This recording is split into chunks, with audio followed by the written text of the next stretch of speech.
Buenas noches, compañeros. En el tema que me tocó exponer es sobre la vinculación, el régimen de vinculación en la Registraduría Nacional. Entonces empezamos. Esto, para comenzar, tiene un nivel jerárquico de los empleos. Entonces vamos a decirlos en su escala. En el primero tenemos al Registrador Nacional del Estado Civil como máximo ente de esta o servidor público de esta entidad. Después tenemos al secretario privado, el secretario general, el registrador delegado, el gerente, el delegado departamental, registrador distrital, director general, jefe de oficina y por último el registrador especial. Entonces ahora vamos a explicar la vinculación del registrador nacional del Estado Civil.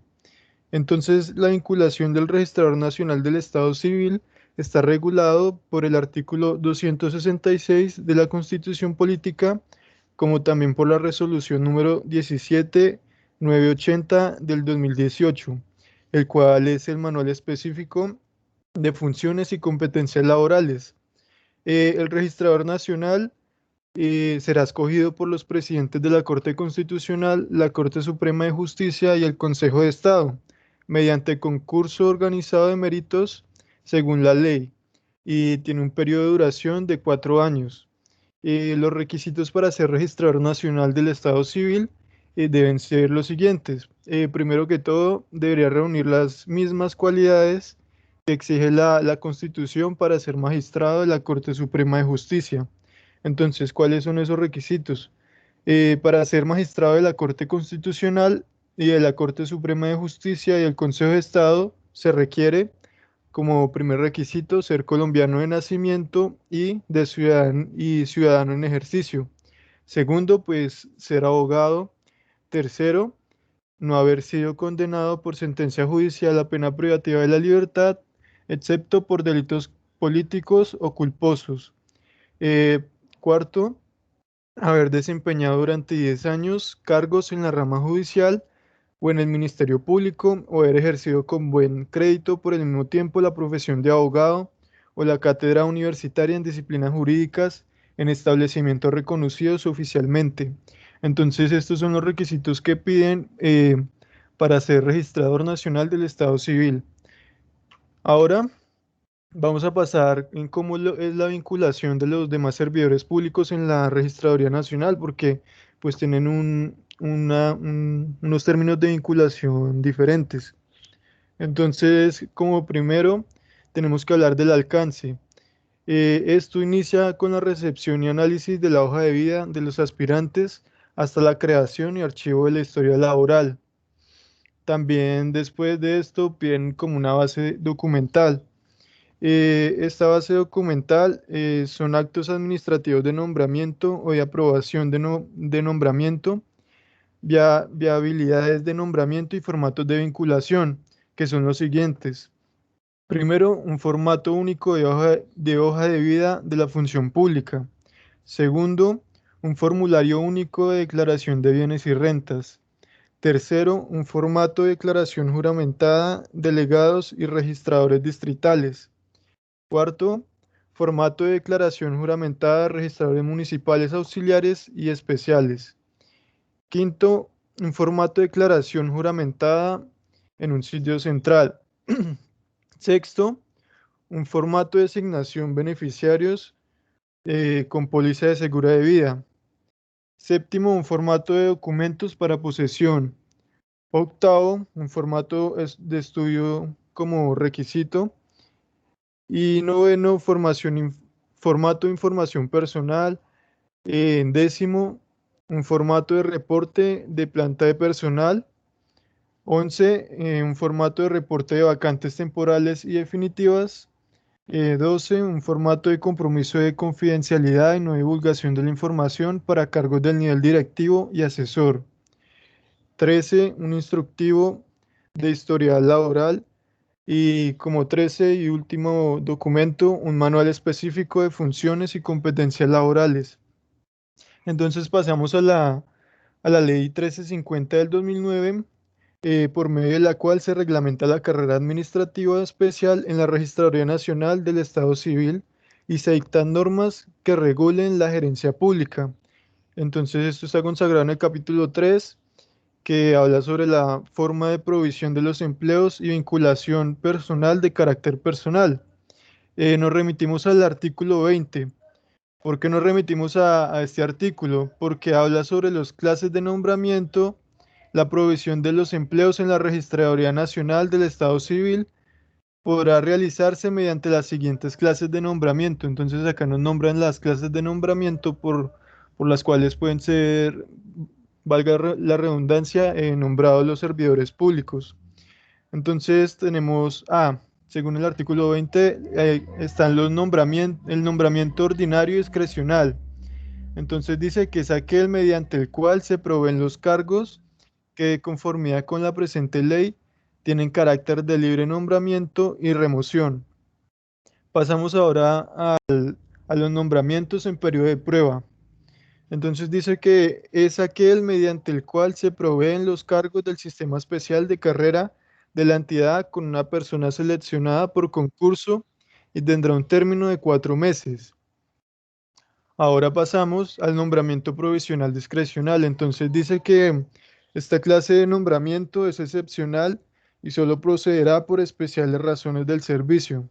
El término de la provisionalidad se podrá hacer hasta por 6 meses, improrrogable, y deberá constar expresamente en la providencia de nombramiento y en el transcurso del término citado se deberá abrir el concurso respectivo para proveer el empleo definitivamente. Entonces tenemos después de este el nombramiento en ascenso, que dice que es aquel que se efectúa previa realización del concurso de ascenso. Después tenemos el nombramiento en cargo, que es aquel que se hace a una persona inscrita en carrera administrativa y para proveer de manera transitoria un empleo de carrera mientras se surte el concurso respectivo. El encargo no podrá exceder de 6 meses. En el transcurso del término citado, se deberá adelantar el concurso respectivo para proveer el empleo definitivamente. Entonces, este artículo es muy importante porque para saber cómo se vinculan los servidores públicos, ya sea su rango, se necesita saber el nombramiento que tienen, la clase de nombramiento. Ahora pasamos a una breve descripción del procedimiento de la vinculación de cada servidor público. Entonces, primero tenemos que se debe recibir y analizar las hojas de vida de los aspirantes.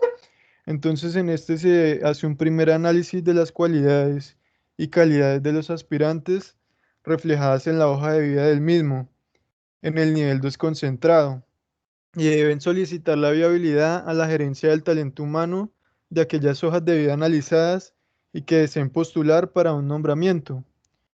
Como segundo paso, tenemos que se debe verificar el tipo de nombramiento. Se verifica si el nombramiento es en libre nombramiento, encargo, provisional o supernumerario. Por eso era tan importante el artículo 20 que ya nombramos anteriormente. El siguiente paso es identificar el tipo de vacante y nivel. En este, si el nombramiento es en provisionalidad, encargo o libre nombramiento, se determina si la vacante que origina el nombramiento es temporal o definitiva. También se identifica si el nombramiento se realiza en el nivel central o desconcentrado. Si la vacante es del nivel desconcentrado, el gerente del talento humano expedirá viabilidad de nombramiento a la registraduría distrital o la delegación departamental. Em, Como siguiente paso, tenemos que se debe verificar datos para registro en la CIGEP. Entonces, verificar que en la hoja de vida se encuentren los 6 datos básicos necesarios para crear el registro en CIGEP y si no se encuentran, comunicarse con el aspirante y solicitarlos. Los datos a verificar son el tipo de documento de identificación, los apellidos y nombres, la fecha de nacimiento y el correo electrónico personal. Entonces, el siguiente paso sería crear un usuario del aspirante en el SIGEP. Entonces dice que se ingresa a la plataforma del Sistema de Información y Gestión del Empleo Público, SIGEP, esas son las siglas, y que se registran los datos del aspirante y una vez diligenciado se da de alta para que el sistema genere el usuario y la contraseña, las cuales son enviados al correo electrónico suministrado por el aspirante. Como siguiente paso, se tiene que solicitar documentos y agendamiento para la entrega. Entonces se contacta al aspirante para solicitar los documentos, soportes de la hoja de vida y se realiza un agendamiento para la entrega de los mismos por parte del aspirante, y si el aspirante es nuevo en la planta de personal de la organización electoral, se le informa que debe estar atento a la citación del examen médico de ingreso, el cual se hará por medio más expedito. Además, se le indicará que una vez efectuado dicho examen, deberá entregar el certificado médico al grupo de registro y control para el nivel central y en el nivel desconcentrado con el responsable del talento humano. Pasamos al siguiente paso, el cual es el de realizar el agendamiento para el examen médico de ingreso. Entonces acá el grupo de desarrollo humano integral realizará el agendamiento de las citas para los exámenes médicos de ingreso a través de la plataforma establecida para tal fin en las áreas de talento humano en el nivel desconcentrado y el grupo de registro y control en el nivel central. Entonces dice que informarán al aspirante por el medio más expedito la fecha, la hora y el lugar en el cual debe practicarse dicho examen. Entonces el siguiente paso a realizar es el de verificar y aprobar el SIGEP del aspirante.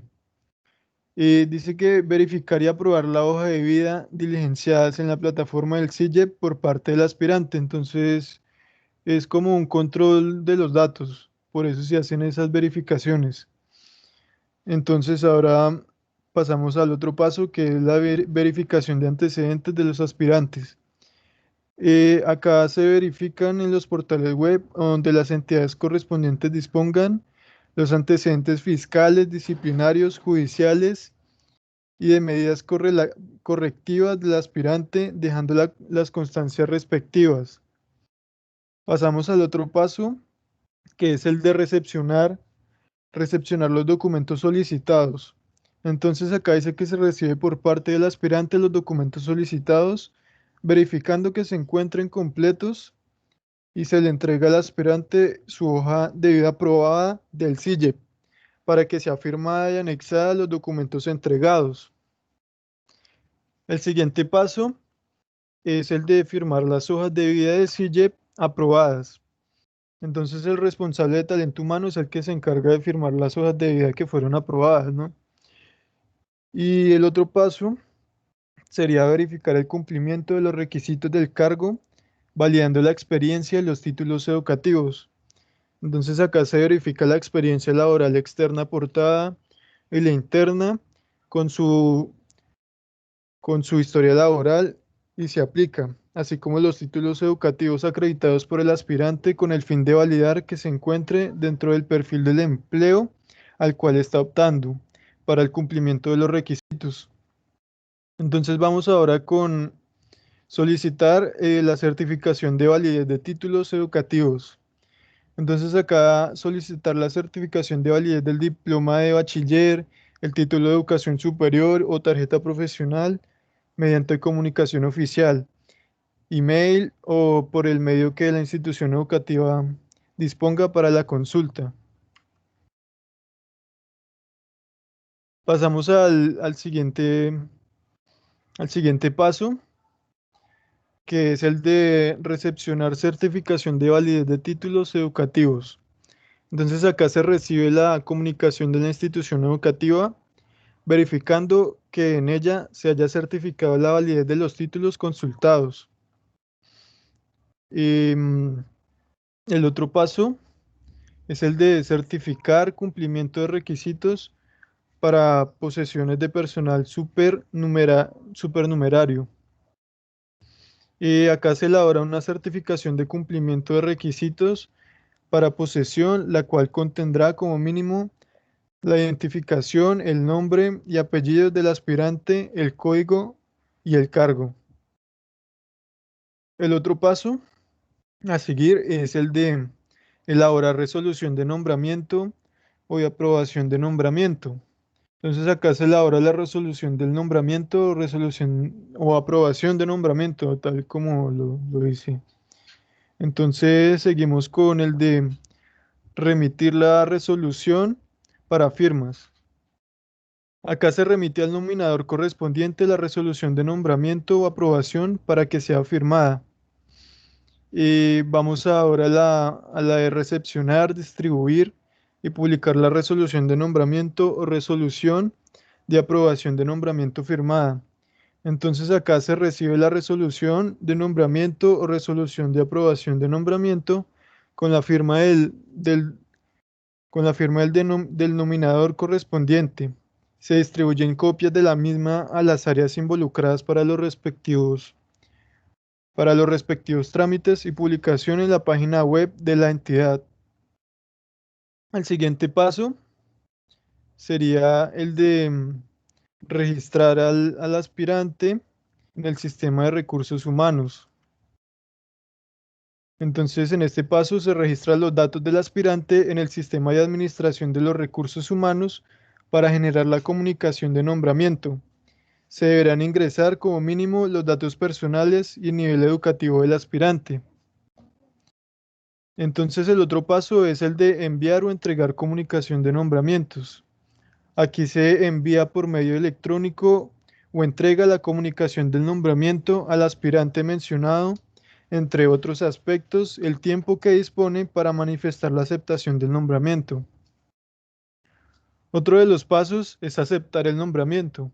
Entonces acá ya se recibe la carta donde el aspirante manifiesta si acepta o no el nombramiento. En el caso de aceptar, vamos con el otro paso, que es el de comunicar a las autoridades regionales el nombramiento de los delegados departamentales, registradores distritales, especiales y municipales, y se comunica por medio escrito a la autoridad regional correspondiente, ya sean los alcaldes o los gobernadores. El otro paso es el de afiliar al Sistema General de Seguridad Social en Salud a estos aspirantes. Entonces acá se indaga con el funcionario las entidades en salud y pensión en las cuales se encuentra afiliado y en qué calidad viene afiliado, si es cotizante o beneficiario, y luego se valida en los portales del FOSIGA y el RUAF, ambas páginas del Ministerio de la Protección Social. Luego se procede con el diligenciamiento del formulario de afiliación por el medio físico. Por último, se radican las afiliaciones en cada entidad teniendo en cuenta la fecha de vinculación del servidor público. Eh, el otro paso sería el de afiliar a la caja de compensación familiar. Entonces acá se recibe al servidor que se va a vincular y se le solicita los datos básicos personales para ingresarlos en el archivo plano de la caja de compensación familiar y posteriormente se les brinda la información de los beneficios de la caja, tales como el subsidio familiar, el subsidio educativo y servicios de recreación y turismo, entre otros. El siguiente paso sería el de generar el acta de posesión. Entonces acá se genera del sistema de administración de recursos humanos el acta de posesión, verificando que como mínimo contenga nombres y apellidos del aspirante, el cargo y el código, asignación básica, resolución y fecha de nombramiento, periodo de vinculación, tipo de nombramiento. Cuando el nombramiento no es en la capital, entonces acá se debe remitir al acta de posesión a la registraduría especial o municipal o auxiliar según corresponda. El otro paso sería el de tomar juramento y posesión. Entonces acá es un acto solemne, el cual el aspirante presta juramento de cumplir y defender la Constitución y desempeñar los deberes asignados, perfeccionando el acto con la firma del acta de posesión. El siguiente paso sería el de recibir el acta de posesión. Entonces acá se recibe el acta debidamente firmada por el nominador y el posesionado. Y si el nombramiento no es en la capital, entonces el registrador especial o municipal deberá remitir el acta de posesión al área de personal a las delegaciones departamentales correspondientes. El siguiente paso es el de asignar sitio de trabajo y comunicación de funciones. Aquí se entrega al servidor público comunicación con las funciones del cargo, la asignación de sitio del trabajo y las indicaciones sobre la realización obligatoria del programa de inducción. El siguiente paso sería el de elaborar y entregar el carnet institucional. Entonces acá se realiza la elaboración del carnet institucional de acuerdo al instructivo destinado para tal fin. El siguiente paso es el de registrar en el sistema de control de asistencia y presentación en el sitio de trabajo. Entonces acá se registra la huella dactilar del servidor público en el sistema de control de asistencia, que son unos relojes biométricos, y se le indica las pautas básicas para el registro de la entrada y salida según la jornada laboral que se le establezca. Entonces esta actividad es ejecutada en las dependencias que cuenten con estos relojes biométricos. Entonces después se dirige al servidor público al sitio de trabajo asignado y se realiza la presentación al grupo del área. El siguiente paso es el de remitir novedad de nombramiento o al área de nómina. Acá se remite copia de las actas de posesión al área de nómina para los trámites correspondientes del servidor público. El siguiente paso sería el de crear, organizar y archivar la historia laboral del mismo. Entonces acá se realiza la creación, organización y archivo de la historia laboral para su adecuada administración. Y por último, y para culminar, sería el de comprobar los requisitos del personal posesionado y expedir certificación. Entonces acá el responsable en el área de talento humano realiza la comprobación de los requisitos ex post con periodicidad mensual mediante muestreo aleatorio a los requisitos del personal posesionado el mes anterior. Una vez terminada la comprobación ex post, deberá expedir la certificación que confirma la validación exitosa de los requisitos. Para los casos en que se encuentre personal que no cumplía con los requisitos del cargo, el responsable del área de talento humano deberá comunicar a la oficina jurídica por medio de un acto administrativo del servidor posesionado, copia de estudio de requisitos realizado y copia de documentos, un soporte presentados por el posesionado y el operador disciplinario. Aquellos casos que presentaron incumplimiento en la comprobación del muestreo aleatorio ocasionado por el servidor que realizó la actividad de verificación para que se inicie el proceso administrativo de oficio pertinente. Entonces, acá acabo de exponer todo lo que tiene que ver con la vinculación de los servidores públicos en la Registraduría Nacional. Muchas gracias por la atención prestada.